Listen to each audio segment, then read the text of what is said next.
Match পড়ে হার, চেন্নাই স্টেশনে থমকালো নাইটদের জয়রথ। Video শুরু করার আগে আমাদের চ্যানেলটি সাবস্ক্রাইব করে, ভিডিওটিতে লাইক শেয়ার কমেন্ট করে আমাদের সাথেই থাকুন।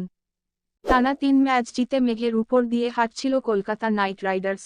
সোমবার চেন্নাই স্টেশনে থমকালো নাইটরা। অন্যদিকে টানা 2 ম্যাচে হারের পরে কিছুটা হলেও চাপে ছিল চেন্নাই সুপার কিংস। এদিন কলকাতাকে হারিয়ে জয়ের সরণিতে ফিরল চেন্নাই সুপার কিংস। এদিন টস জিতে প্রথমে ফিল্ডিং করার সিদ্ধান্ত নেন চেন্নাই সুপার কিংসের অধিনায়ক ঋতুরাজ গায়কোয়াড়। দিনের শুরু দেখে বোঝা যায় দিনটা কেমন যাবে। 20 ওভারের শেষে কেকেআর করেন 9 উইকেটে 137 রান। সেই রান তাড়া করতে নেমে 14 বল বাকি থাকতে চেন্নাই সুপার কিংস 7 উইকেটে ম্যাচ জিতে নেয়। শুরু থেকে শেষ পর্যন্ত টিকে রইলেন ঋতুরাজ গায়কোয়াড়। ম্যাচ নিয়ন্ত্রণ করে গেলেন তিনি। দিনান্তে তার নামের পাশে লেখা রইল 67 রান। এদিন চিপকে কলকাতার ব্যাটিংটাই ভেঙে পড়ল চেন্নাই বোলারদের সামনে। প্রথম বলেই তুষার দেশপান্ডে ফেরান সল্টকে। এরপর নিয়মিত ব্যবধানে উইকেট হারায় কেকেআর। উইকেট যাওয়ার ফলে রানও বাড়েনি নাইটদের। বড় রানের জন্য কেকেআর নির্ভরশীল ছিল রিঙ্কু, রাসেলের উপরে।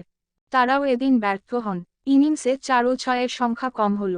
অথচ ম্যাচ শুরুর আগে রাসেল বলেছিলেন, ছক্কা হাঁকানোয় তাকে একমাত্র চ্যালেঞ্জ ছুড়ে দিতে পারেন রিঙ্কু সিং। এদিন না রিঙ্কু, না রাসেল, কেউই ছক্কা বর্ষণ করতে পারেননি।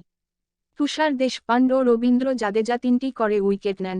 বাংলাদেশের বোলার মুস্তাফিজুর ফিরতেই চেন্নাইয়ের বোলিং শক্তিশালী হল। মুস্তাফিজুর নেন 2টি উইকেট এবং আবারও পার্পল ক্যাপ নিজের করে নেন ফিজ। ব্যাট করতে নেমে চেন্নাই মাত্র 3 উইকেট হারিয়ে লক্ষ্যে পৌঁছে যায় অনায়াসে।